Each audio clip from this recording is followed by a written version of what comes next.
Mirëmëngjes.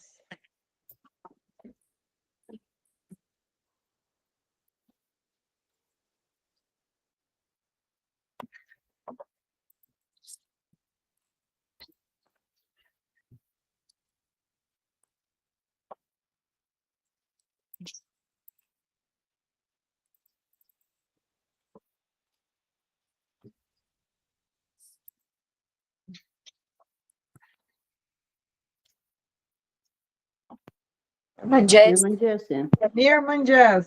Do bëjmë një mirëmëngjes të gjithë bashkë, një mirëmëngjes të fortë që të karikohemi një çik sot, se kemi dhe ditë shiu, edhe na duket kështu si ditë trisht, si ditë fikur, po ne do ta ndezim me diellin ton, apo jo? Do fillojmë një ditë energjike. Hajde, mirëmëngjes të gjithëve. Mirëmëngjes, Blerina. Mirëmëngjes. Mirë se na erdhët në serinë e tretë të Mirëmëngjes MMO Albania në Kosovo. Mirëmëngjes Ervin. Mirëmëngjes gjithëve. Okej, siç e dini, do flasim për një tematik pak të rëndësishme. Ne keni marrë informacionin. Do flasim për objektiva.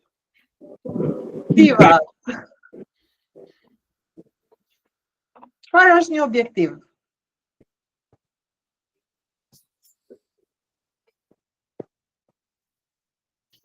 Ju ka dalë gjurë të realizuar. Një qëllim për të realizuar.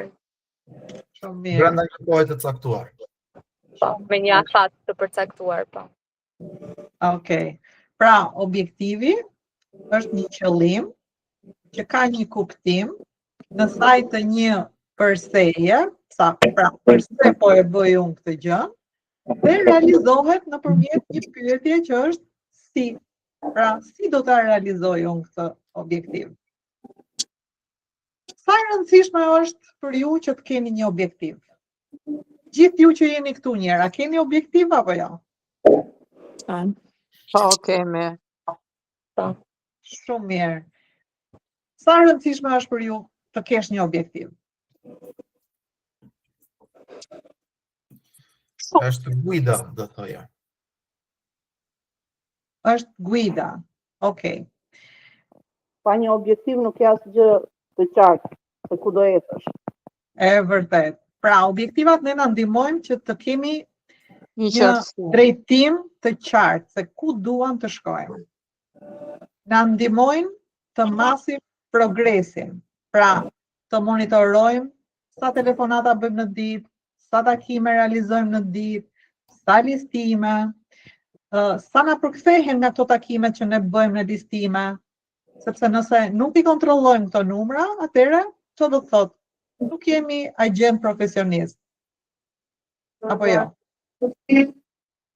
Sa për ju i kontrollojnë këto numrat? Pra e masin progresin e vet.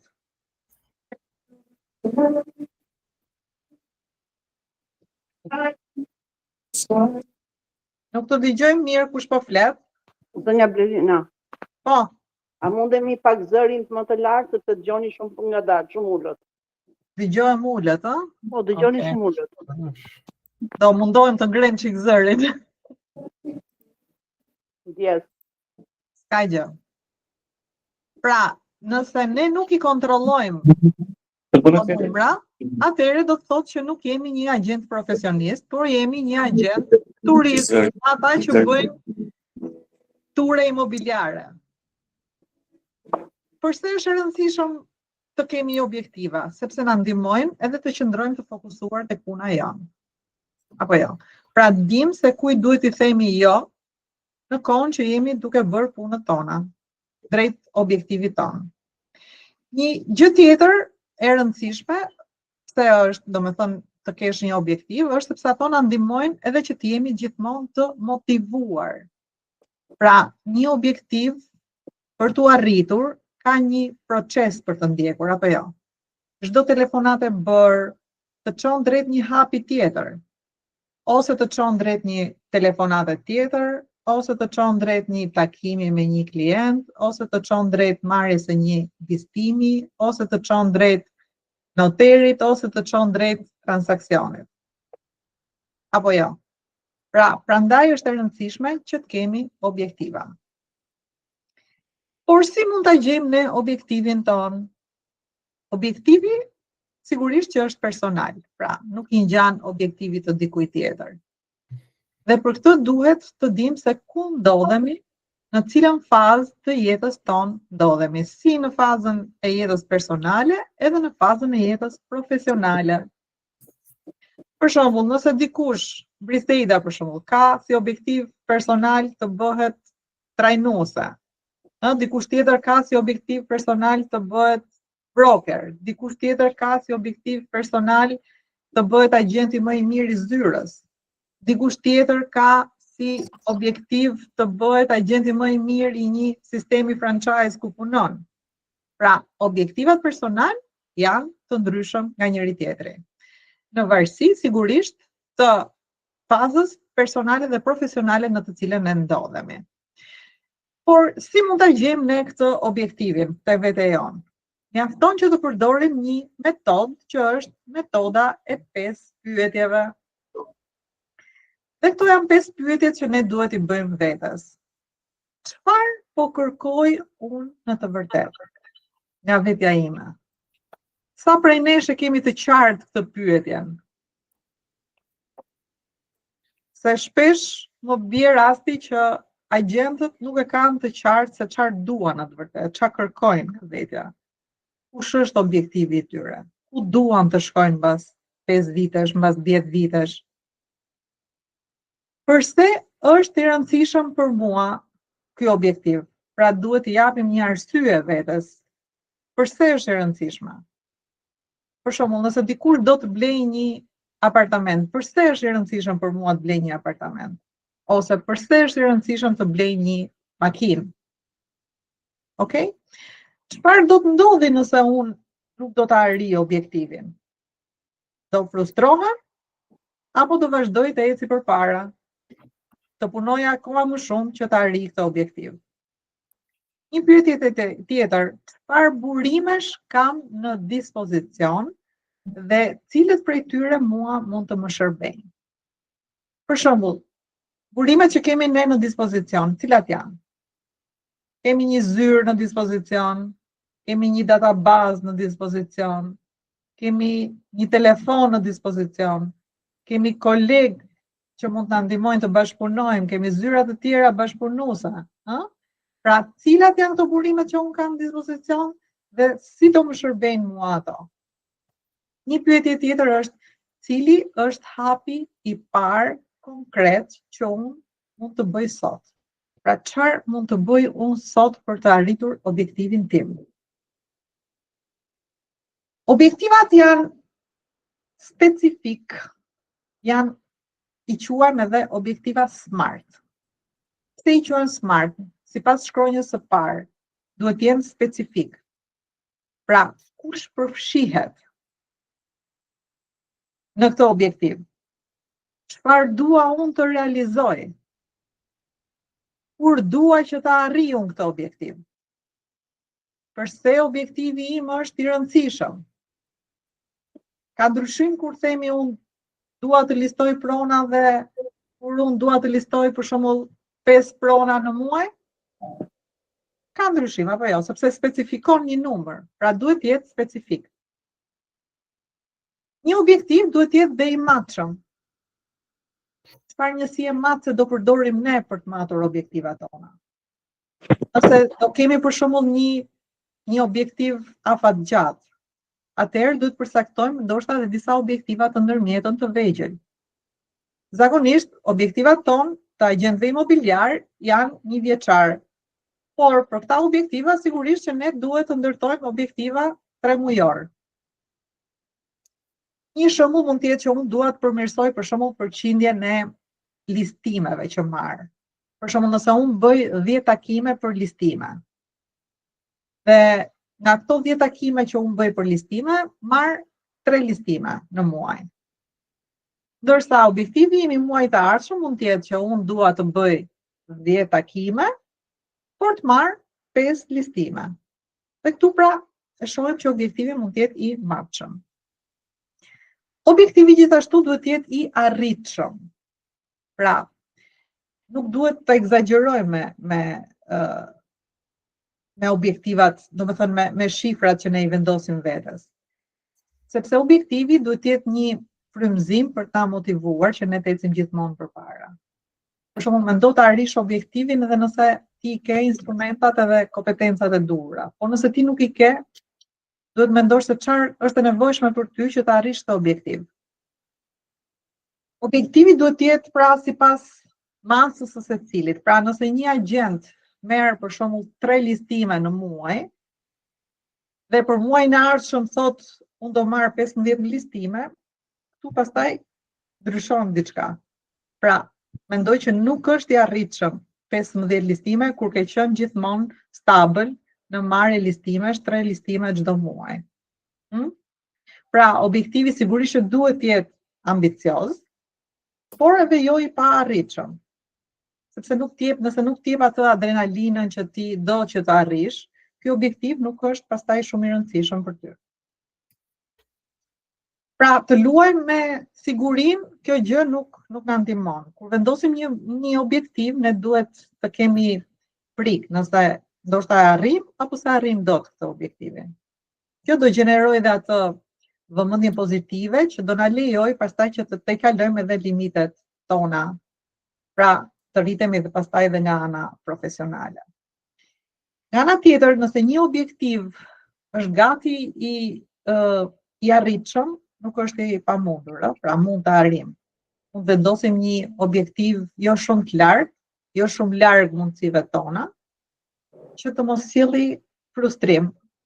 Pra, ky objektiv që mund të jetë i arritshëm, mund bëjmë që të fitojmë, të ndryshojmë situatën tonë, jo të fitojmë telebingon, por të ndryshojmë situatën tonë, për shembull financiare.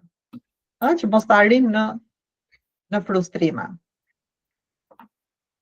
Objektivi gjithashtu duhet të jetë dhe realist. Të duket për shembull i nevojshëm ky objektiv, ti bëjmë vetëm pyetje. A është momenti i duhur ky objektiv? A është në të njëjtën linjë me objektivat e tjerë që unë kam? Për shembull, nëse unë them që dua të arrij shifrën 100.000 euro në fund të vitit, a është ky objektiv në linjë dhe me objektivat që unë kam vënë se sa listime duhet të marr gjatë gjithë vitit, ose se sa lica duhet të kem gjatë gjithë vitit? A jam unë personi i duhur që mund ta bëj këtë punë? Pra duhet të jemi realist. Që gjithmonë objektivat të jenë në një linjë të drejtë me njëri tjetrin, pra në proporcion. Një objektiv gjithashtu duhet të jetë i bazuar edhe në kohë. Pra, çdo kush mund të vendosë një objektiv, por nëse mungon një datë skadence, nuk ja dalim dot. Pra, ti bëjmë vetes pyetjen specifike. A kam unë një datë skadence për këtë objektiv? A mund të realizoj brenda kësaj kohe të caktuar? Ndryshimi pra është në atë që themi, do listojmë 6 prona, apo do listojmë 6 prona deri në fund të muajit. Pra, duhet të kemi gjithmonë një datë skadence. Objektivi pra duhet të ketë këtë skadencën reale, sepse këtu mund të përmendim për shembull dhe atë ligjin e Parkinsonit, që thotë sa më pak kohë të kemi në dispozicion, aq më shumë të motivuar jemi për të arritur objektivin. Se çfarë ndodh? Sa më shumë kohë të kemi në dispozicion, aq më shumë kohë harxojmë kot. Apo jo, është e vërtetë? E vërtet. Po pak kohë të kemi, më e barabartë është me motivimin, pra më shumë motivim do kemi. Për shembull, po të jap një shembull praktik. Duhet bëjmë 20 telefonata në ditë. Mendojmë që këto 20 telefonata ne mund të realizojmë në 2 orë. Por nëse do i vëmë objektiv vetes që mos i realizojmë në 2 orë, por të realizojmë në 1 orë dhe të fokusohemi për të arritur këtë objektivin, të shohim që mund të arrim dhe nuk do humbim kohë me gjëra të tjera, sepse do fokusohemi pra tek objektivi janë. Pra, folëm për objektivat që duhet jenë smart, që duhet jenë specifik, të matshëm, të arritshëm, realist dhe të bazuar në kohë. Objektivat, pra nëse ne nuk kemi objektiva, duhet të jenë, themi që objektivat duhet të jenë afat shkurtër, afat mesëm edhe afat gjatë. Afat shkurtër, kush janë objektivat afat shkurtër? Për një agent imobiliar.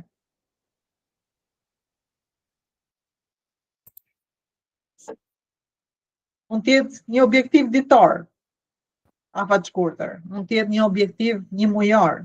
Për shembull, sa telefonata do bëj unë ditën e sotme? Është një objektiv afat shkurtër. Okej, sa listime do bëj unë këtë muaj?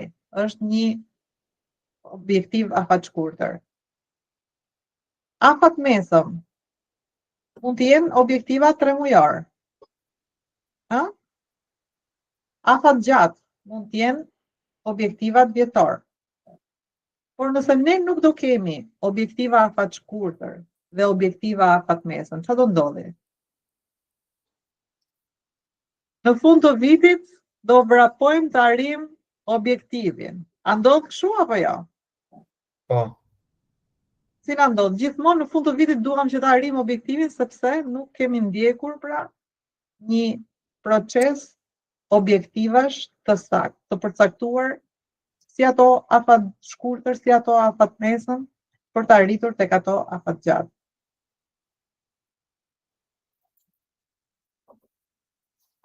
Që të mos rritim në fund të vitit, duhet të dimë se çfarë tipologjie objektivash duhet përcaktojmë. Kemi 2 tipologji objektivash. Objektiva rezultatesh edhe objektiva procesi. Për ju ka dëgjuar për objektivat e rezultateve dhe objektivat e procesit. Mos flisni gjithë për një herë, se krijoni konfuzion. Asnjëri s'ka dëgjuar? Okej. Objektiv rezultati do të thotë objektivi final. Është ai objektiv që finalizohet me arritjen e qëllimit të vendosur më parë. Pra, për shembull, nëse ne themi që do marrim 4 listime në muaj.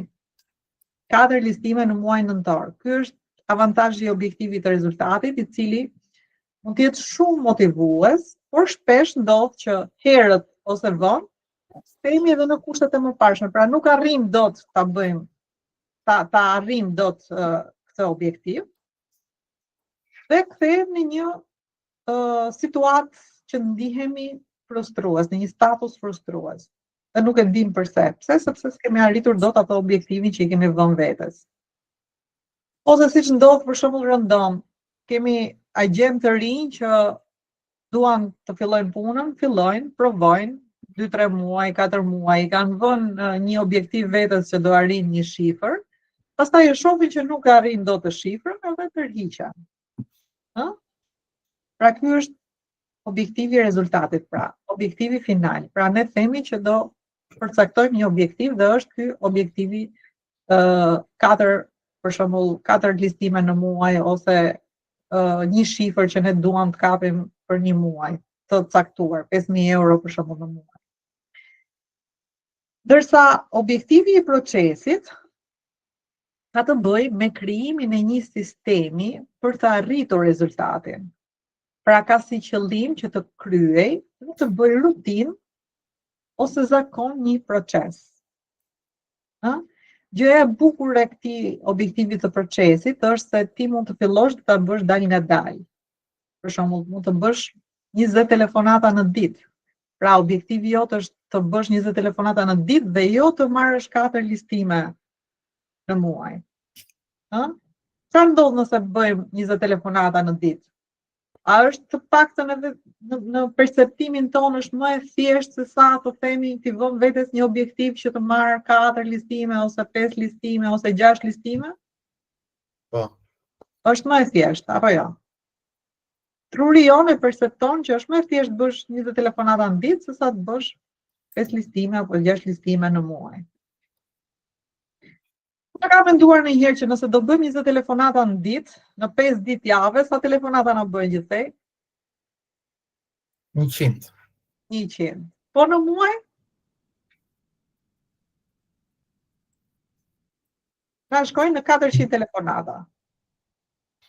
Nëse nga këto 400 telefonata, të llogarisim që ne mund të arrijmë rreth 10% të tyre të realizojmë takime, pra të takojmë njerëz. I thon 40 takime. Nëse nga 40 takime mund të arrijmë të marrim gjysmën e këtyre takimeve, mund të realizojmë të marrim listime. Çfarë do ndodhi? A do na arriten të ardhurat, a do kemi më shumë listime? Po. A do arrijmë objektivin më shpejt? Dalim nga objektivi. Arrim Dalim nga objektivi, kalojmë akoma më tepër. atëre më tepër objektiv vetes për Po. javët në vazhdim. Po pra. Ndaj është shumë e rëndësishme që ne të punojmë nëpërmjet objektivave të procesit. Pra, sepse objektivi i procesit është shumë më i organizuar, shumë më metodik. Funksionon sepse me këtë ne kemi një vizion të rezultatit final, se për ndryshe nëse nuk do ta kishim do rrezikojmë pastaj që të mos kemi objektiva që na çojnë në rrugën e asaj që ne kemi paracaktuar më përpara.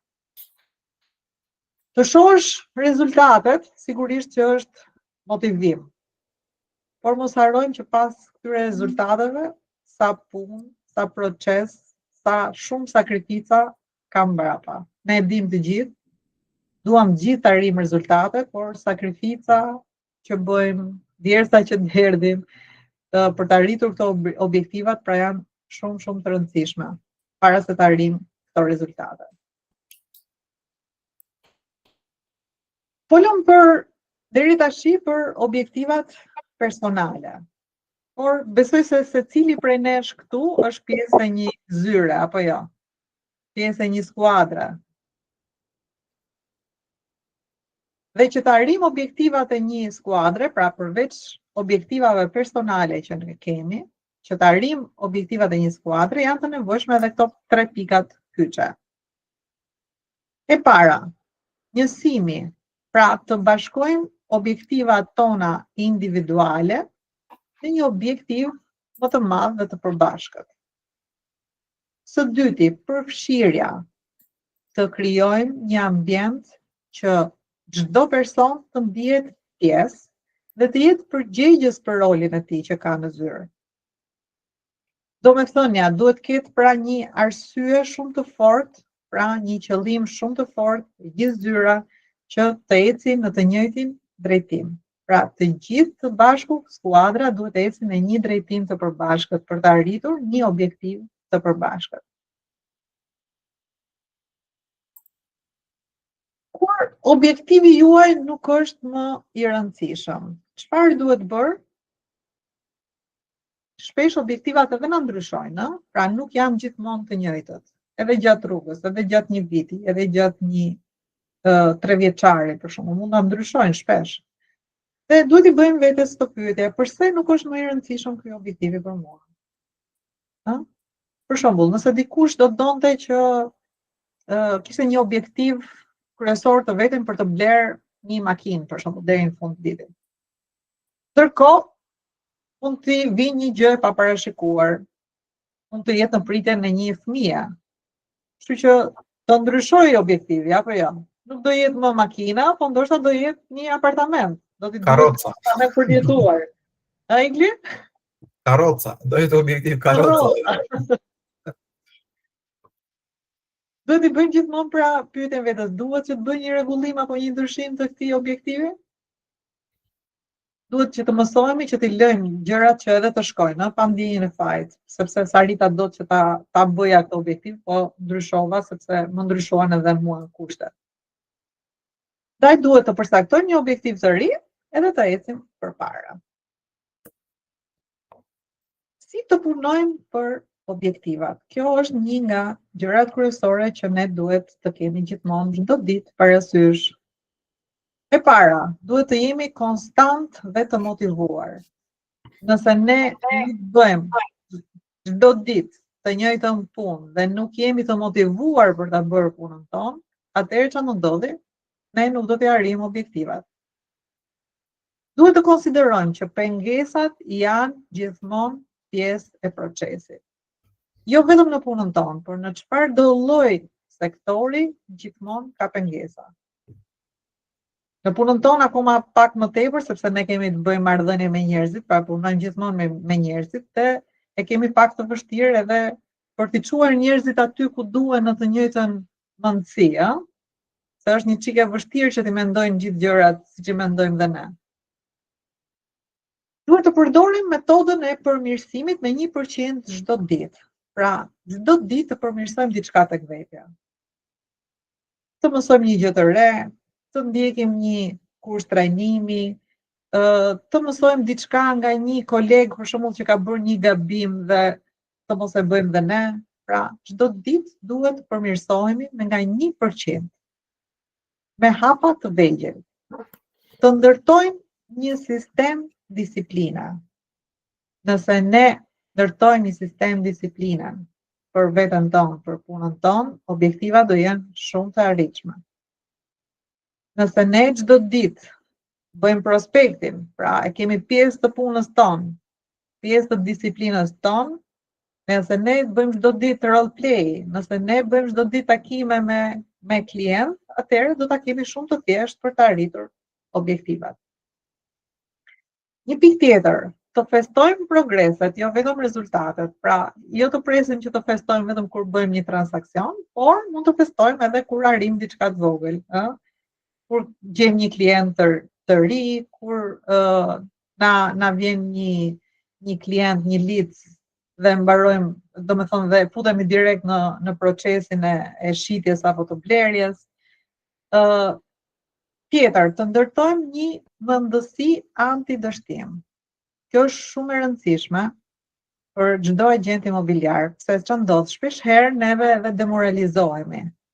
Na ndodh që na prishet diçka, nuk na shkon ashtu siç duhet, na dalin pengesa, por në vend që të fokusohemi tek problematikat, duhet fokusohemi ke zgjidhja, pra si duhet ta zgjidhim këtë gjë. Ne duhet punojmë me veten për këtë mendësinë antidështim, pra që të mos dështojmë. Dhe së fundi është rrethohu nga njerëz që kanë të njëjtën mendësi. Kjo është shumë e rëndësishme për gjithë ne. Për gjithë zyrat ku ne punojmë, duhet patjetër që të kemi një mendësi të njëjtë. Çfarë ndodh? Nëse ne do kemi, tash jemi dhe në sezonin e dimrit, kanë dalë dhe mandarinat.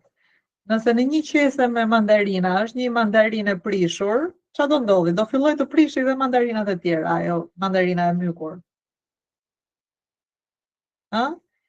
Nëse ne mund të krijojmë një ambient pra në zyrë që të kemi të njëjtën mendësi dhe gjërat shkojnë lirshëm, realizohen. Nëse ne kemi dikë në zyrë që na thotë kjo nuk bëhet, ky çmimi shumë i shtrenjtë, kjo nuk ka për të shitur, kjo prona, atëherë edhe ne do ndikohemi dhe nuk do jetojmë mirë dhe gjërat nuk do shkojnë ashtu siç ne do donim që të na shkonin. Okej, dhe suksesi nuk është një linjë drejt, por është një seri ndryshimesh të vazhdueshme. Prandaj ne duhet të jemi gjithmonë në updatim, në trajnim, në zhvillim, sepse ashtu siç ndron tregu, ashtu siç po updatohet dhe tregu, ashtu duhet updatohemi edhe ne. Nëse keni ndonjë pyetje, unë ju falenderoj për vëmendjen sot dhe jam këtu e hapur të dëgjoj nëse keni një pyetje që doni një informacion më tepër. Ishte shumë e qartë dhe shumë faleminderit. Faleminderit. Faleminderit, Lea. Faleminderit dhe ju uroj të gjithë Faleminderit Beri. një ditë të mbarë. Faleminderit Beri. Të lutem, ju uroj një ditë të mbarë edhe suksese. Dhe mos harroni të përcaktoni objektivat për 2026-ën, dhe erdhi 2026-a, kështu që duhet përcaktoni mirë objektivat. Faleminderit Berina. Lutem, mirupafshim. Faleminderit. Faleminderit, mirupafshim. Mirupafshim, ditë të mbar. Mirupafshim. Pafshim, ditë të mbar.